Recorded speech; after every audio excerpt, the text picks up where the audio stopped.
क्या फिर लौट आएगा 90 के दशक वाला तालिबानी दौर? क्या क्रूर सजाओं की होगी अफगानिस्तान में वापसी? दुनिया भर की निगाहें इस तरफ टिकी हुई हैं कि कैसे बदला हुआ तालिबान अफगानिस्तान में शासन चलाता है।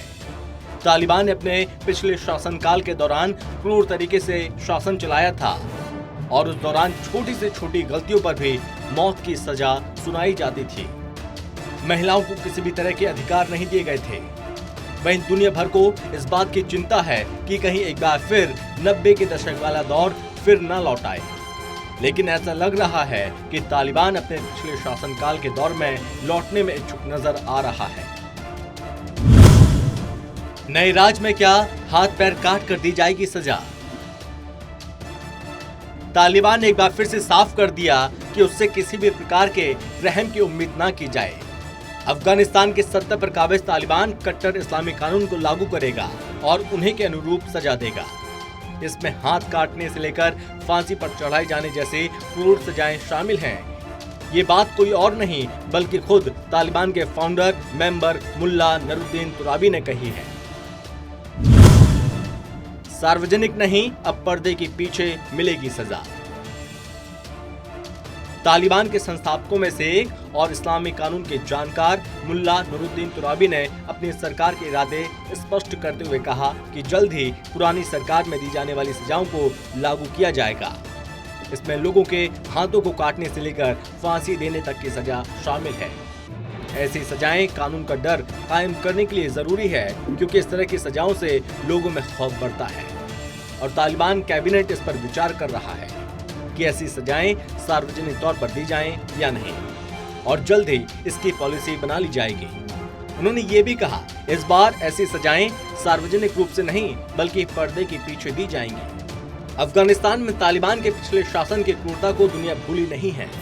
90 के दशक में जब अफगानिस्तान में तालिबानी हुकूमत थी तो काबुल से स्टेडियम और ईदगाह मस्जिद के मैदान में लोगों को सरेआम सजा दी जाती थी और इसे देखने के लिए सैकड़ों लोग भी जमा होते थे।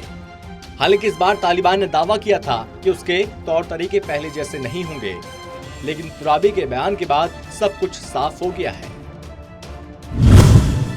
तालिबान बोला, कोई हमें न बताए क्या करना है। इस्लाम को मानेंगे, कुरान के आधार पर कानून बनाएंगे। तुराबी ने दलील दी है कि स्टेडियम में सरेआम सजा देने के हमारे तरीकों को सभी गलत ठहराते हैं, लेकिन हमने कभी किसी के कानून और सजा देने के तरीके पर सवाल नहीं उठाए और इसलिए किसी को हमारे कानून के बारे में बात नहीं करनी चाहिए। हम इस्लाम को मानेंगे और कुरान के आधार पर अपने कानून बनाएंगे। तालिबान सरकार में कई आतंकी शामिल। तुराबी का ये बयान ऐसे समय पर आया जब तालिबान दुनिया से मदद मांग रहा है और साथ ही संयुक्त राष्ट्र में संबोधन देने की गुजारिश भी कर रहा है। बता दें कि तालिबानी सरकार को भारत और अमेरिका समेत दुनिया के प्रमुख देशों ने मान्यता नहीं दी। तालिबान सरकार में आतंकी संगठन हक्कानी नेटवर्क के सदस्य शामिल किए हैं। इनमें कई ऐसे हैं जो अमेरिका और संयुक्त राष्ट्र की प्रतिबंधित लिस्ट में शामिल हैं। तालिबान के देश पर पूर्ण रूप से कब्जे के बाद हजारों की संख्या में अफगान नागरिकों ने देश छोड़ा है। हालांकि तालिबान के कठोर शासन से बचने की कोशिश कर रहे ज्यादातर लोग देश में ही फंसे रह गए हैं और ऐसे में ये देखना होगा कि तालिबान के शासनकाल में उनका भाग्य कैसे बदलता है।